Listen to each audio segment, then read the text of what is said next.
right, here we go. Guys, I think we're live here. Levels look good. Chat. This is episode 4. Welcome to the Crown Fit podcast. I'm your host, JTK. I'm glad that you're here. Look, if this is your first time, I can promise you, you won't be disappointed. If this is like your fourth time back, your fifth time, and you're like, JT, just keep dropping content. Well, look, you're in store. I made a commitment on the last episode that your boy isn't giving up. I I know that. Look, whether I reach one person, 10 people, 20, 1,000. Look, I hope to reach millions one day. I'm just happy that you, in particular, are here. Now, with that being said, uh, it ain't no fun unless we all get some, right? So please help out the algorithm. If you're finding value in this content, or if you just simply enjoy it in the slightest, feel free to do a thumbs up. Go ahead and hit that like button. I would love if you could share the show as well.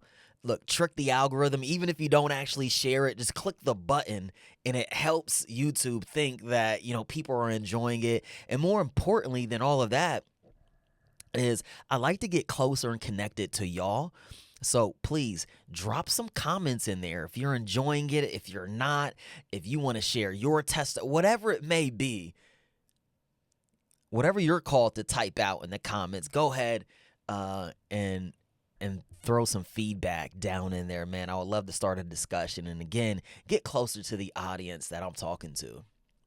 With that being said, look, I know y'all read the title. You guys are probably clicking it like, what? Maybe you're just like, I don't care. But look, you're here. So I'm going to tell y'all this. This is like straight up like my second, third time recording this episode. I can't sit here and act like this is easy for me. Um, and then look, I'm human. And there's like this aspect of fear of getting personal and just releasing that to the world. I was talking to a mentor about this, and he gave me some great testimony on his end.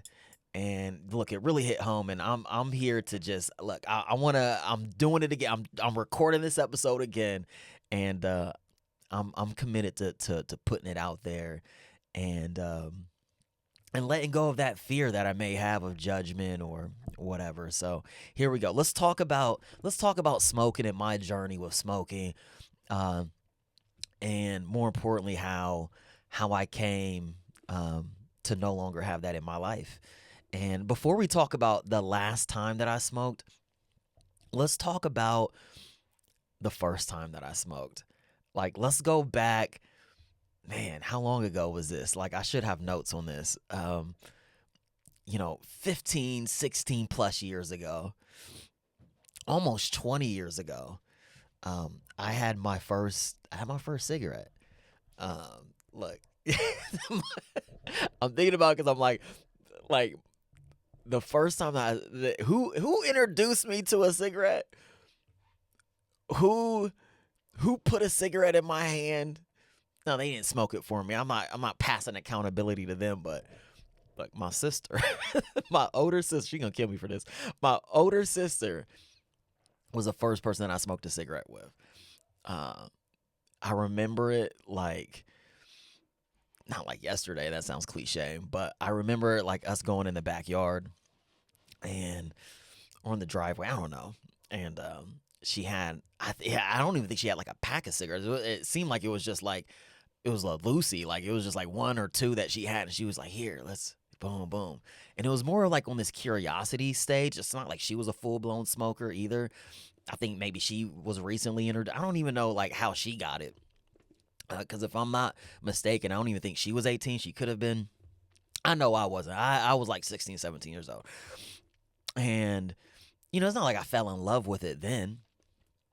Growing up in our household, our mother didn't smoke. Um, I my dad like didn't really have a deep relationship with him or really knew him growing up. Um, I knew like through stories that like he used to smoke weed or still smokes weed, all that. Um, really the only person like that I remember in my life that smoked was my great grandfather. And man, what a what a hard working man he was. Like I just remember going over to their house, and you know, his hands were like his hands were just strong and dirty fingernails, like, and not in a disrespectful way, but like in a hard working way. And he had this dresser with all of his tobacco pipes laid out, like, you know, those wooden pipes with the decorative treatments on them. And he'd have his bag of tobacco with this like aromatic smell to it. It was it smelled to this day like probably the what best smelling fragrance is that tobacco smell that I remember he had. And he would just puff on that thing, you know, throughout the day. Um, and so that's really all I really knew about it. Um, but you know, as I got older, going back to that first time, right? Like I wasn't like hooked to it. What really got me going was when I started drinking in that, you know, late teenager age, right? Like whether it be junior or senior year in high school, you know, you're going to these parties and you're drinking with your friends. And like let's be real, like what's the perfect companion to drinking? It's smoking, right? Like I don't know why, but it's like the perfect nightcap to your drinking. And so it started with that, you know, you're out and you're drinking and you enjoy a cigarette. And then next thing you know, you're putting it into other daily activities in your life. So not only was it like smoking while drinking, then it turned into, well, maybe after dinner a cigarette sounds appealing, right? And so it turned into that. And then it went from not just dinner, but then it went to, you know, other daily activities, right? It went to, well, as soon as I get into the car, gotta light up a cigarette. And then it turned into, well, you know, the commute is more than 5 to 10 minutes, so once that one's finished, I'm gonna just light up another one, right? And now you're chain smoking. And then it went to, well, you know, I got buddies at work that have smoke breaks, right? And let's talk about the perks of smoking. Like, I don't know how it is now, and I'm so out of it, but back then, like, if you were a smoker and your boss was a smoker too, like, you got extra breaks throughout the day for smoking. Like, it sounds crazy, but for some reason, it was like everybody was down with it, right? So you would get extra breaks throughout the day. And so that was like a little incentive for, you know, some little therapy or bonding with your coworkers or friends, where throughout the day you'd go outside and you'd light one up and you relieve a little bit of stress, right? So you could see how it quickly spiraled into, you know, trying it once to doing it on random occasions when you're drinking. And I'm talking like once a week or once every 2 weeks. It's not like it was every night, right? I'm talking like once a week or a couple times a month when you would go to a party or drink with your friends, light it up. But again, you can see how it snowballed into other activities in your life. And next thing you know, I'm an all day, everyday smoker at this point. I'm smoking cigarettes. Um, and I want to say when it ramped up to that, I was probably on smoking a pack every 2 days, to be honest. And I enjoyed it. I'm not going to lie. I absolutely enjoyed doing it. I don't have any I don't want to say regrets about it, but like while doing it, I was an avid smoker. I didn't see much wrong with it because I wasn't affecting anybody else. It was my body that I was, um, uh, quote unquote, affecting, um, and it felt good. It felt good, right? It gives you that release. It's therapeutic, reduces anxiety, It increases your focus, right? I'm not trying to sell y'all on nicotine, but like there are some studies that show, what nicotine does for you. It's not like, there's these, millions of people on the planet um taking in nicotine for no apparent reason besides the fact that it's highly addictive. There are some little things that it does to you that makes you want to do it as well. And so that was me on where I was. And even when I had my first son, my only son, I continued to smoke, right? I continued to smoke. But around that time, I want to say around 2 or 3 years old, where he was about 2 or 3 years old. I know he was like still like in a car seat. That's when vaping came on the scene. And vaping, this was probably, I want to say, 8 or so years into smoking cigarettes daily. 8 or so years smoking cigarettes daily, vaping came on the scene, and I was an early adopter. I'm talking like first hit the scene. Somebody told me about it. Yeah, it was called a Hannah mod actually. And I was really into it because it was like new technology, and I'm a big tech nerd. And you get your different flavors in this, and these things that I was kind of growing in my head of like, man, I don't want my son smelling like cigarettes, right? Like everybody knows that kid, right? That like he comes into school or you're hanging out with him, right? And he smells like his mama's kitchen, right? Like he smells like last night's dinner. Like the only thing worse than that was coming in smelling like an ashtray. Like nothing beat that one. And like I didn't want that to be the case with my son. And I knew that even though I didn't necessarily smoke in front of him, I knew that my actions and me smoking in the car constantly, like he was bound to have that smell on him as well. And I didn't want that for him at the end of the day. And it was consciously kind of growing on me. Also, like the ashtray and just the mess and all of that. I saw vaping as like a great alternative. And so, again, when that was introduced, I dived head in and never looked back to cigarettes. Um, Now, the only thing with vaping is it's so it's so easy and convenient because of those things that I was saying, right? Like there's no smell, there's no mess. You can virtually do it anywhere, especially when it first hit the scene. Like nowadays, you have signs that say no smoking or vaping.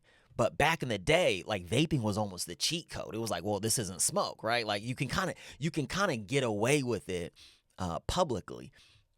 But even then, like I was still like stealth vaping in every situation. I mean, guys, it got to the point where at the peak, where and we're gonna get to where I had to change here, where it's literally every 15 to 30 minutes of the day, throughout the day, I'm sucking on nicotine. I'm smoking that vape. And it's highly addictive because how accessible it was. It went from smoking, let's say, 5 to 6 times a day on a cigarette, which, man, like now I'm looking back at it like, dang, that's a lot. But it turned into like literally vaping literally all day. Like I'm not playing, guys. Like when I say I was attached to the vape, I was attached to it. And again, I didn't have an issue with doing it because to me, my health was fine. It's not like I was running out of breath or had asthma or anything like that. I enjoy the act of smoking. Like, I'm not going to deny that, guys. I love inhaling and exhaling. It's therapeutic. It feels good. All of the above. Like, even to this day, I'm like, man, like if it wasn't for, again, what I'm going to get into, man, I'd be blowing down big clouds right now. With that being said, it got to the point where, like, guys, I'd be at work and I was I climbed the corporate ladder. Like I was saying, these things never held me back. I was climbing the corporate ladder. I have, hundreds of associates underneath me that looks up to me, that I'm mentoring, I'm coaching, all these things. I can be in a call a video call with the head of HR, and I could be stealth vaping. Literally, I couldn't even get through a 30-minute conference call with HR. I could be the damn president of the company, and I couldn't go 30 minutes without hitting that vape. And she'd be looking at me like, did I just see what I think I just saw? But, it was real cool. Like, I never got called out on it per se like that. But, man, like, it was that bad. Now, I'm going to take you to the day. The last day that before I go to the last day that I smoked, there was something else that was kind of popping in my mind, which was like, this fit, like, it's bad when I'm gonna give it an example first. Like, let's say you have a 20-minute commute ride to work, right? You got 20 minutes to drive to work. I think we can all say that you could be 5 minutes out, you could be halfway on that commute. If you realized that you left your phone at work or at home, you would probably drive back to get your phone, even if it meant that you were going to be late to a certain obligation. Like, anxiety would set in for whatever reason, whether you have loved ones that depend on you and you're waiting on a certain type of communication, whether it just mean this itch that you have of being attached to internet or whatever the case is. I think all of us can admit that we don't want to go 8 hours, however long you're at work, 12 hours a day without your phone.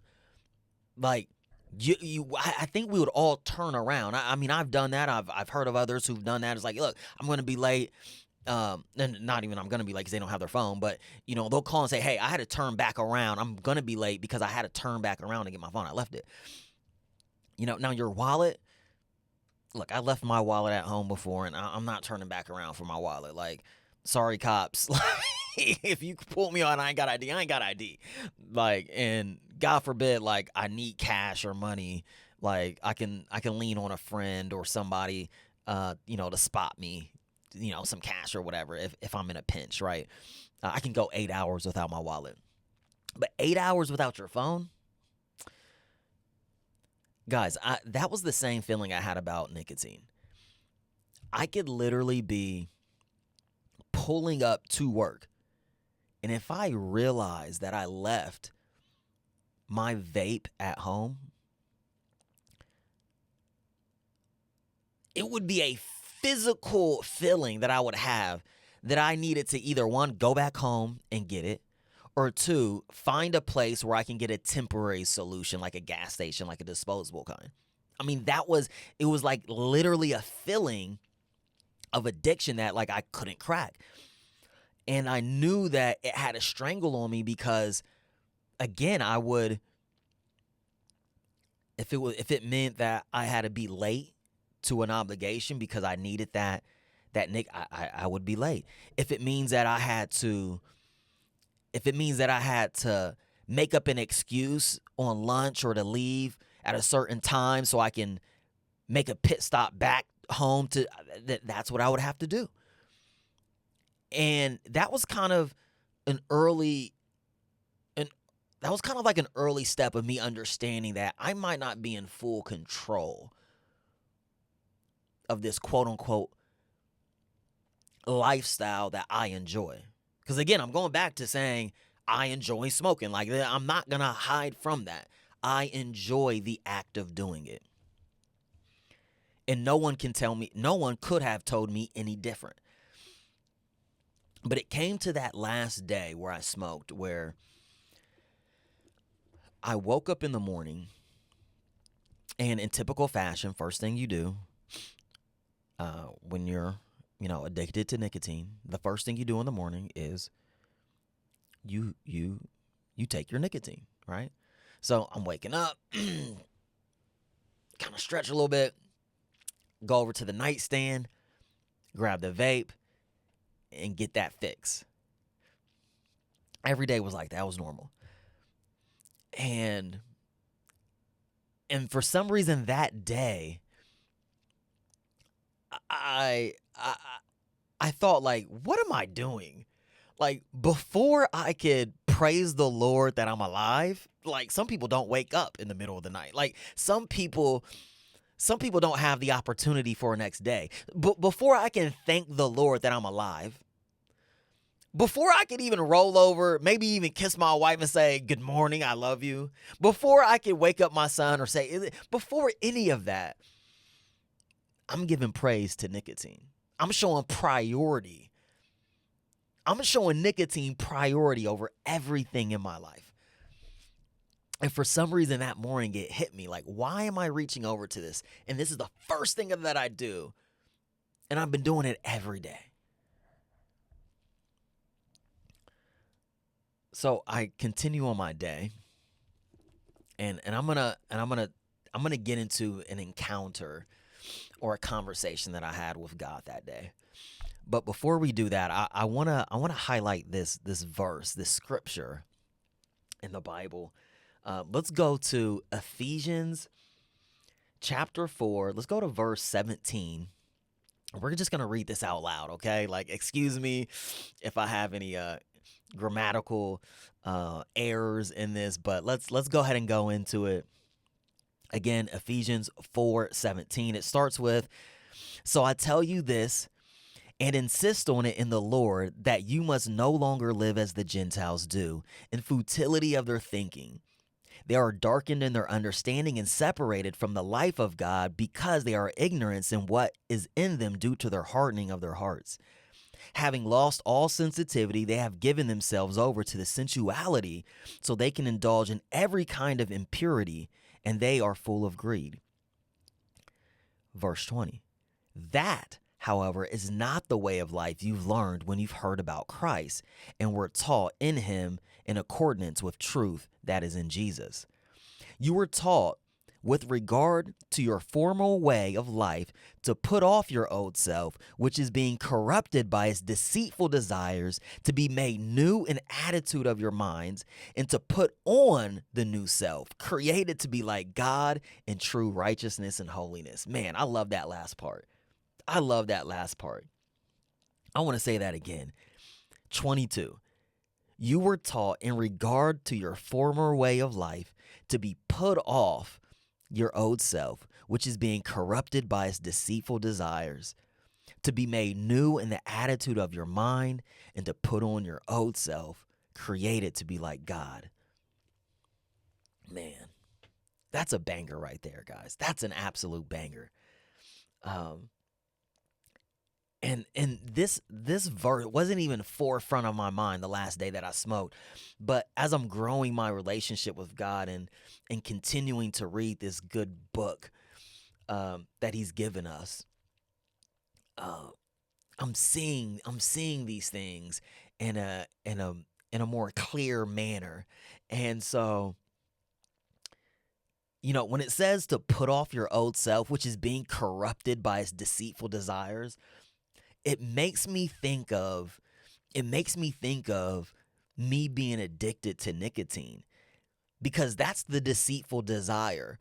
It's saying that, hey, I'm going to be okay if I vape. It's going to ease my anxiety. It's going to make me focus more. It's going to give me a little bit of energy. It's going to, blah, blah, blah, blah, blah. It's going to do all of these things.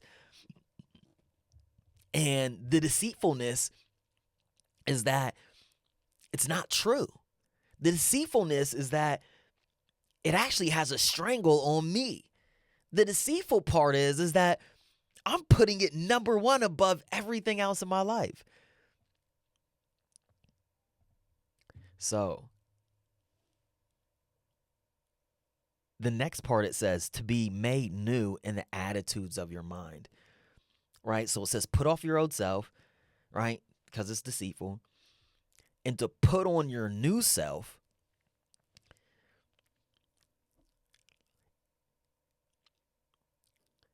made new in the attitudes of your mind. Now, for me, it was this conversation that I had with God that afternoon. Right? So I told you about the morning, how I woke up and I'm like, this seems crazy. I was off work that day because I distinctly remember working out in the early afternoon. I get back home, I'm in the kitchen. I remember it clear as day. I'm in my kitchen. I'm making a protein shake or something.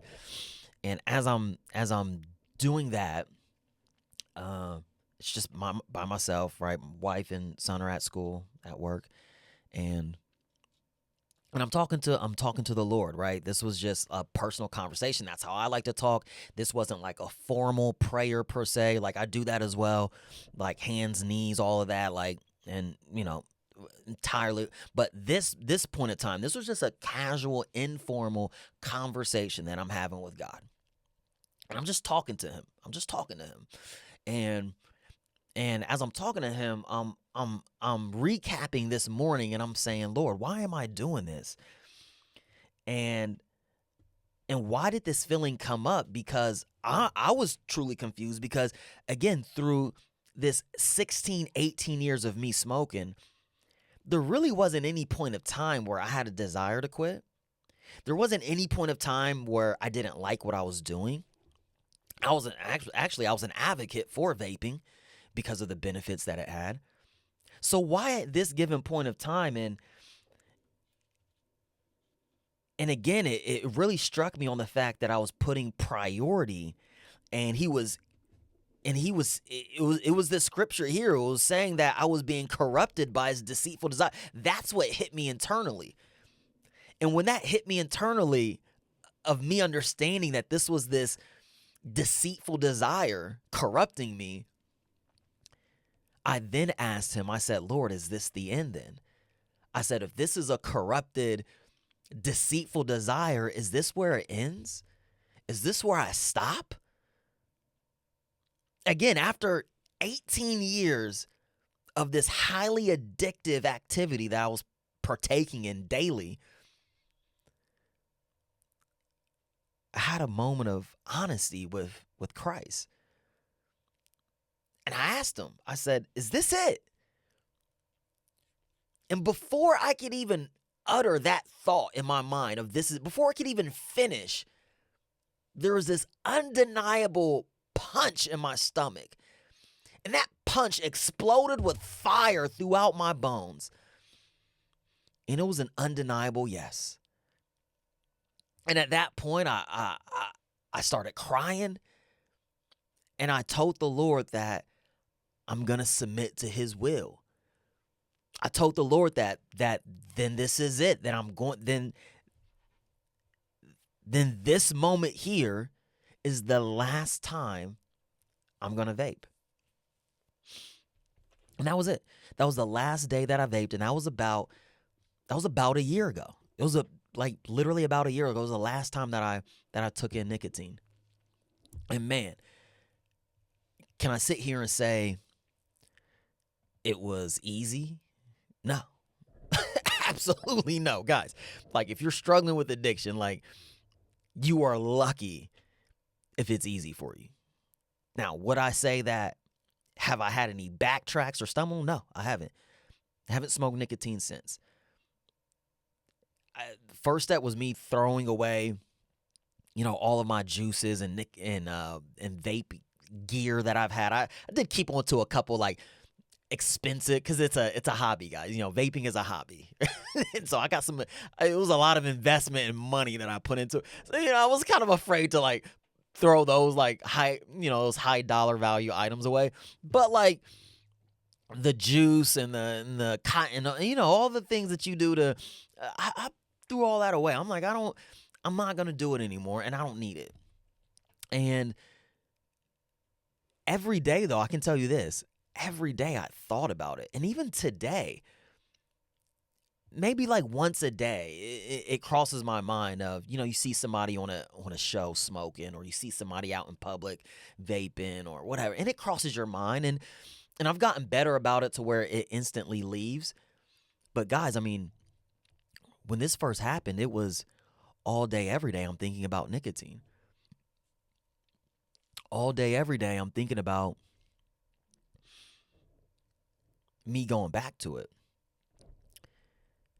And I had to remind myself and think about one, not only just the commitment that I made,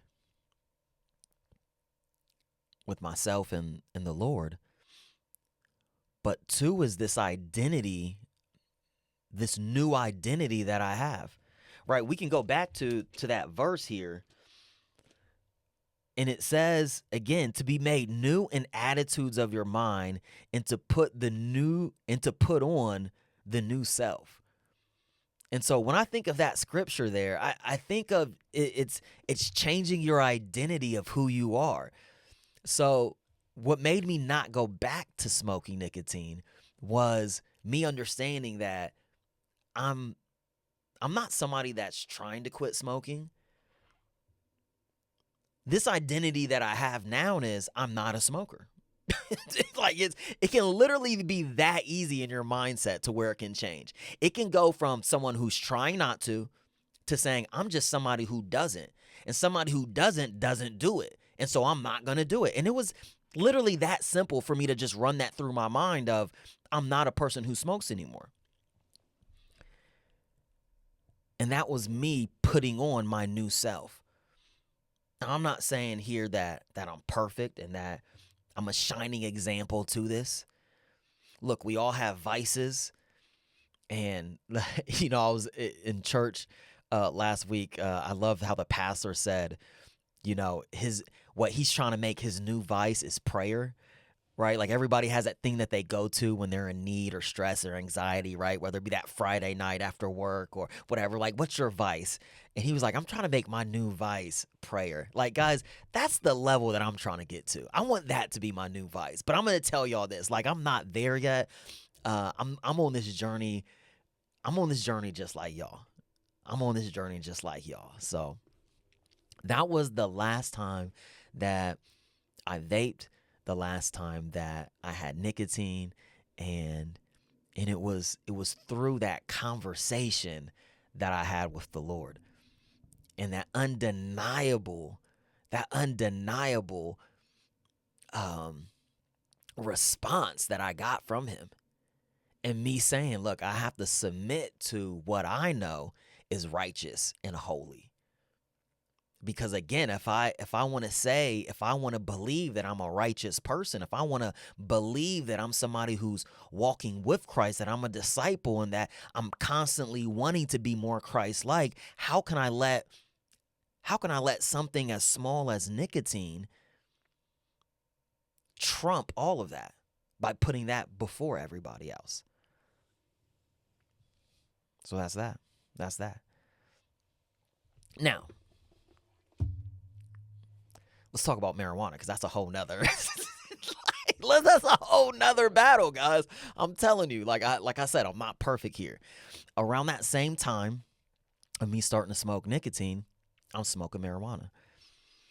And just like how I described those steps of addictive, I don't know, like those steps of like gradually ramping up from, I'm just doing it after I drink once or twice a month, to doing it a couple times a day, to doing it all day, every day. I mean, the guys, I can say the same thing about marijuana. And again, for me, in my household, society, community, marijuana really wasn't the worst thing in the world. It wasn't really shunned upon, really. I look back and I'm like, man, I was just a functioning addict, right? At the end of the day, like a highly functioning person. It never stopped me from accomplishing. Guys, I still went to college and graduated. I still built a family that I absolutely love, and they love me, and I lead them. And it helped me, not helped me, but like I'm trying to paint this picture of like it wasn't like, it was holding me back per se of accomplishing things. Like I still climbed the corporate ladder, still made great money and all these things, and was a blessing to others. But specifically, there was a time where I knew that I had to slow down. Now, unlike nicotine is something that really served no value to me at all. there, and for me, it's a slippery slope of doing it once to twice to doing it all day, every day. For marijuana, it was a little bit different, right? Um, for me, marijuana is like, hey, there's some medicinal reasons on why some reasons why maybe I should, right?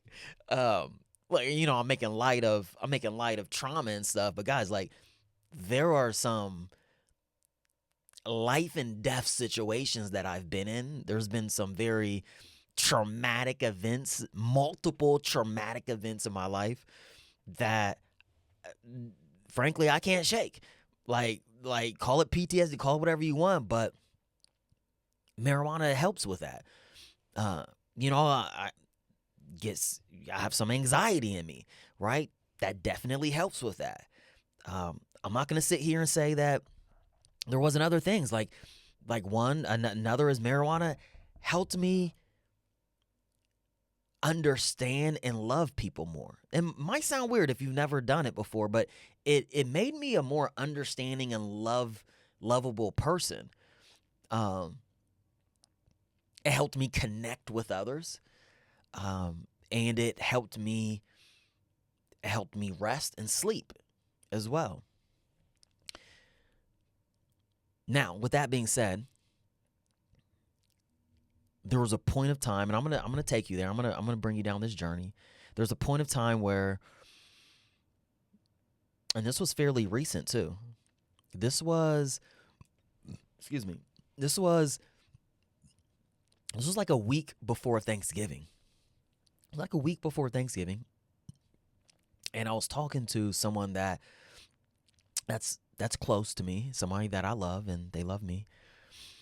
And I was talking to them, and they were telling me some problems that they are going through with their child. Their child is a late teenager. Their child has gone through some very traumatic things in their life. And one way of them dealing with that traumatic um, stress is by medicating with marijuana. And she allows her child to do that. And by the way, like in this state that we live in, it's there's medical, there's recreational. It's legal here in the state that we reside. Now, obviously, that person isn't of age, but I'm just kind of painting the picture. Like it's not whatever. Okay, so she's letting him do that, and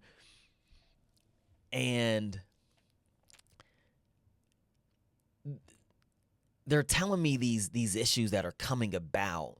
Like, well, when are they allowed to medicate? Where can they medicate? And like all these issues that are coming about. And as this person is telling me this, I can't help but to say, like, when they're finished, I'm like, you understand the reason why you're having these issues, because the root of these issues was already wrong in the first place. Like, you wouldn't be going through any of these things if you wouldn't have allowed your child to medicate in that way. Now, in the same breath, I also told this person that I love, I said, I'm also the hypocrite in this because I'm the one that uses said medication.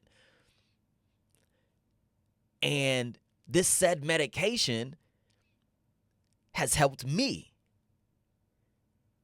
But at the same time, as I'm saying this out loud, I'm also thinking, is this a lie? And am I also influencing others to partake in things that aren't conducive to them? Now, this person that I love and their child, during holidays and stuff like that, I'll be around and I'll be under the influence, and maybe I'm having a direct influence and impact on that person. And in that moment of that conversation, I came to the understanding that I don't want to be that person who's influencing a child to partake in those things. Look, I have a son. He's about to turn 13 in a couple weeks. And it made me, in this conversation that I was having, it made me think about the influence and impact that I'm having on my child. And though my son doesn't necessarily see me smoking, there's going to be a day where he's going to fully understand what's going on. And I can sit here and I can tell him lies about, yeah, it's medication and this and this. But I think ultimately he's going to be able to see through that lie. And he's going to be like, well, why do you do it all day, every day? Why do you do it so much if that's the case? And in that moment, I was having that conversation with this person that I love. She wasn't necessarily offended. I knew that I had to make a change right then and there. The Lord tore down that veil of lies that was covering my eyes. And he exposed what I'm really doing. And even though me personally, it haven't had a negative impact on my life per se, he was showing me the bigger picture that is definitely having an impact on others. And that was the moment that I had to tell myself that I had to slow down. So immediately, I took a 30-day break from that. Immediately, I decided, look, from doing this every single day, all day, right? Just like cigarettes. I'm not going to sit here and tell y'all any different. I had to make a choice. And my choice was to stop. My choice was to stop. And for 30 days, I stopped. And the way of thinking for me is that I can't let any of these lifestyle choices become number one in my life. And like, look, we all know I don't believe that drinking or smoking is inherently bad. I don't come from that school of thought. Like I've read stories in the Bible. Jesus himself turned water into wine. But let's not remember how that story started, which was them at a wedding during celebration. And so for me, do I think it's bad? No. But at the same time, like, was Jesus turning water into wine with homeless people so they can do it every single day and they're ruining their lives and having, like, we know that's not the case. So for me, it's moderation is key, and it should be done seldomly. And so now that's how I look at marijuana. I look at marijuana as, look, I'm not gonna use it as medication. And by the way, this is an indictment for anybody who smokes marijuana regularly for medicinal reasons. For me, I had to be honest with myself. I had to be honest with myself and say, you know what? I say I use it for medicinal reasons, but the truth is I do it to escape. The truth is I do it because I like to do it. And that wasn't good enough based upon the impact that I'm having on other people's lives. I had to be honest. Again, this isn't a diss to anybody that does it. Because even right now, it's not just like how somebody might drink once a month or a couple times a year. Like, I'm not opposed to smoking when the time comes and it's right. I know that I'm honoring God first and foremost, my wife second, my family third, and so on and so forth. And marijuana is nowhere up on that list on what I honor. Like, that's how now I look at it. I'm no longer, well, if I run out of marijuana, I have to go to a dispensary, or I have to call a buddy or this or that, and I have to always have it, and I have to smoke, and this. I'm not doing that in my life now. For me, it's a time where on a seldom occasion, if I want to partake in it for celebratory, communal, relaxation, whatever the case is, that's what it will be, and it will end like that as well. But me being that person who's always under the influence, me being that person at family functions, in the zone, that's no longer me. I want to have I want to be a better example for others. And that's my journey. Now, guys, I know that was a lot. I know I unpacked a lot, and honestly, I'm not gonna sit here and say that, there's a little bit in me that's like, man, like, should I have gone that deep? Well, guess what? That's what this show is for. This show is to have those truths that might be uncomfortable for me and for others, but for us to go through it together and hoping that and knowing that it's going to help or have an impact on somebody else. Now, whether your addiction is nicotine or THC, your addiction could be lust, it could be food, it could be